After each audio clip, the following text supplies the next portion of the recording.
We have a rivalry renewed in San Francisco this Sunday as the 5th-seeded Dallas Cowboys take on the 2nd seed 49ers in the NFC divisional round. This is going to be amazing.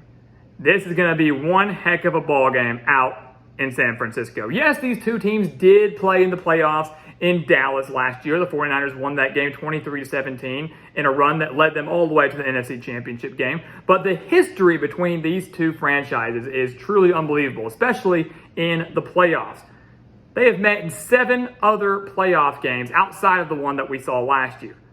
6 of those 7 came in NFC Championship games. The Cowboys went 4-2 in those. And yes, those took place in the 70s and the 80s and the 90s. But this game's huge. The winner of this goes to the NFC Championship. And for some, the winner of this will be the favorite to go to the Super Bowl out of the NFC. So the stakes are high in San Francisco. The history is rich between these two. And we're going to be in for a historic matchup on Sunday. And we're, of course, here to break down everything you need to know for this game and share our official prediction. So welcome back to the Gridiron Expert. We're so glad that you could join us today. As always, please continue to like, comment, subscribe, share our videos, and of course, check out everything down in the description below, including our expert picks over on our website, thegridironexpert.com, where we will have the spread pick for this game, as well as every other NFL playoff game, as well as every NFL playoff game for next year, and every college football game for next year as well. If you want some of the best picks in the entire country, picks that are being at over 80% of the national analysts and handicappers, this is the place for you.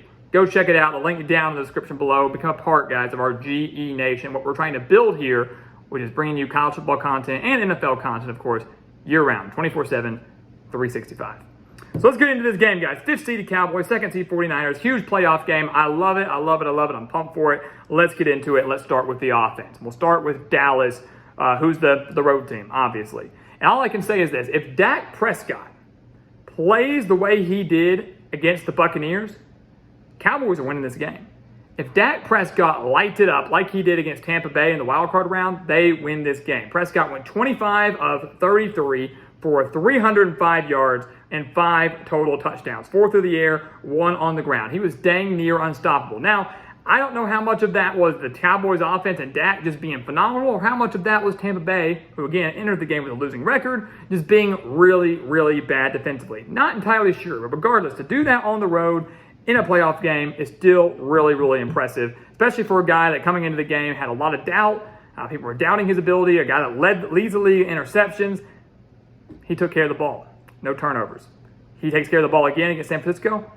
Cowboys should be fine. Tony Pollard and Ezekiel Elliott are playing great ball right now. They are maybe the X factor in this game. Obviously, the Cowboys are going to need some help on the ground because, yes, you have Dak Prescott, you got CeeDee Lamb, you got Michael Gallup, you got Dalton Schultz, who also could be a big X factor as tight end. A great tight end matchup between Schultz and George Kittle. But the Cowboys finding a way to somewhat maintain some sort of balance is going to be the key here. Not only that, but of course, which Dak Prescott shows up. Do we get the same one from Tampa Bay, or does he resort back to maybe the guy that we saw in the season finale against Washington, maybe the guy we saw against the Eagles in Dallas, a guy that turns the ball over and is missing throws, which Dak shows up.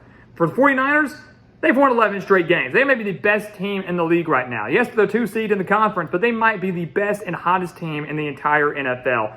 11 straight games. Brock Purdy, Mr. Irrelevant, the last pick in the draft, is responsible for 7 of those 11 victories. He had over 330 yards and 3 touchdowns in their win over Seattle in the wildcard round. On the year, he's thrown for over 1,300 yards, 13 touchdowns, and just 4 interceptions. That was all in the regular season. So tack on his playoff performances, 16 touchdowns and over 1,700 passing yards. It's pretty dang good. Pretty phenomenal story for Brock Purdy. 26.5 points per game. That's what the Niners are averaging, over 225 passing yards per game, about 140 rushing yards per game, which is a pretty good mark. And kind of scary when you realize you got Christian McCaffrey in your backfield. You got Deebo Samuel, who they kind of sometimes use out of the backfield. This is a dangerous 49ers offense that has a hot Brock Purdy playing flawless football right now. McCaffrey, Deebo Samuel, 1,000-yard wide receiver, and Brandon Ayuk. You've got George Kittle, one of the best tight ends in the league right now. This offense is stacked from top to bottom. And if Purdy, kind of like Dak, continues to play at this high of a level, it's going to be very hard to stop this 49ers team. He's taking great care of the football. The 49ers have been very balanced in this 11-game win streak. The biggest thing for them, very similar to the Cowboys, is to get the ground game going. You do not want to put all of the pressure in a game like this solely on Brock Purdy.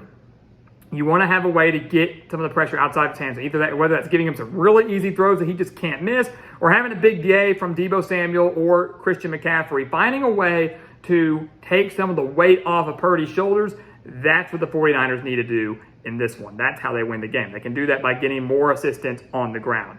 For the defense, the Cowboys, how do they do that? How do they find a way to prevent that from happening for the 49ers? Well, this is a team that's given up over 129 rushing yards per game. That's a bit of a concern. Got to watch out for that. 49ers allowing about 140. Cowboys giving up a little over 129. Got to be mindful. But they only allowed 52 rushing yards to the Bucs. I don't know how much that's saying, though, because the Bucs rushing game has been atrocious all year long. What the Cowboys do well, though, is they rush the passer extremely well. 54 sacks on the year for Dallas. They have forced 33 turnovers this season. 54 sacks, 33 turnovers. They know how to do it. Dan Quinn, there's a reason that he's getting named and listed as a candidate for all these different head coaching vacancies. He was the former head coach of the Falcons, did pretty well there.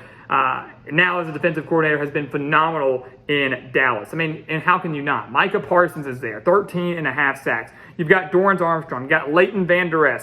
That front seven for Dallas is really, really good. And I have a feeling that Dan Quinn is going to dial up quite a bit of pressure on Brock Purdy, a guy who's been sacked only 12 times since taking over as the starter for the 49ers. So 11-game win streak right now. He's responsible for 7 of those. So in those 7 games, he's only been sacked 12 times. The 49ers offensive line doing a really, really good job right now. That's going to be an interesting battle to watch, whether or not the Cowboys can create any sort of pressure on Purdy, rattle him in this game, force him into some mistakes, or at least force them to get behind the chains, which again, the 49ers don't have the type of offense like the Chiefs or the Bills or the Eagles that I think on 3rd and 25, they could take a deep shot, connect, and get it. That makes sense. So that's what Cowboys have to do. They have to find a way to dial up the pressure, get the 49ers behind the chains, or force the quarterback, who's had an amazing run, but still very inexperienced, force him into some mistakes. Purdy's been flawless all year long. He's due for a bad game at some point, right?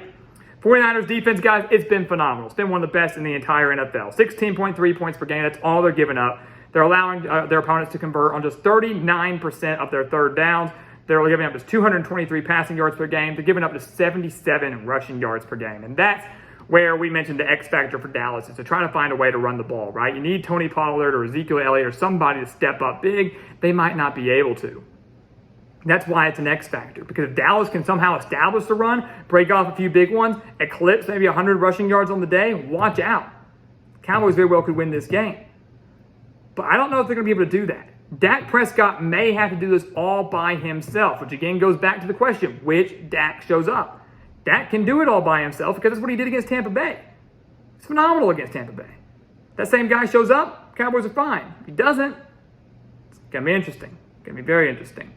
If you look at the 49ers defense the last couple of weeks, they forced 2 turnovers against the Seahawks. They held them to 332 total yards. They have 44 sacks on the year. They have forced 30 turnovers on the year, including 20 interceptions. A lot of interceptions facing the guy that still leads the league in interceptions right now. Nick Bosa has quietly put up 18 and a half sacks. I don't feel like people have talked about him nearly enough this year. 18 and a half sacks. You force a turnover or 2 off of Dak or get them behind the chains, rattle him early, you're going to be looking good if you're a 49er fan. So what's going to happen in this game, guys? Out in the Bay Area, a classic matchup between 2 historic franchises that are no strangers to meeting each other in the playoffs. What is going to happen? I got to go with the 49ers.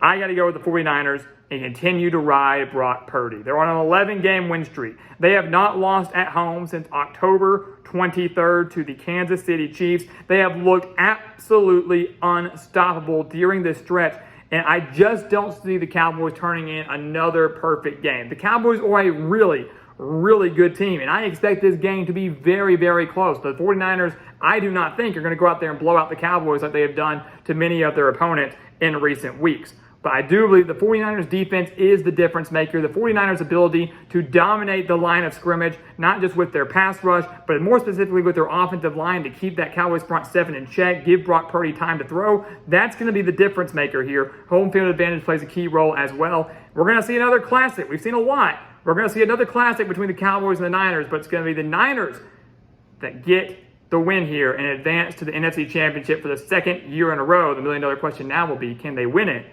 and finally get back to the Super Bowl? So guys, as always, thank you so much for watching us here at the Gridiron Expert on YouTube. Make sure to continue to like, comment, subscribe, share our videos, and of course, check out everything down in the description below, including our expert picks over on thegridironexpert.com. Again, we'll have all of the spread picks for every NFL playoff game and every game next year as well. Never too early to sign up for those. It's a full year-long subscription, so go check it out. Become a part of our GE Nation. And once again, guys, as always, thank you so much for watching, and we'll see you next time right here on the Gridiron Expert.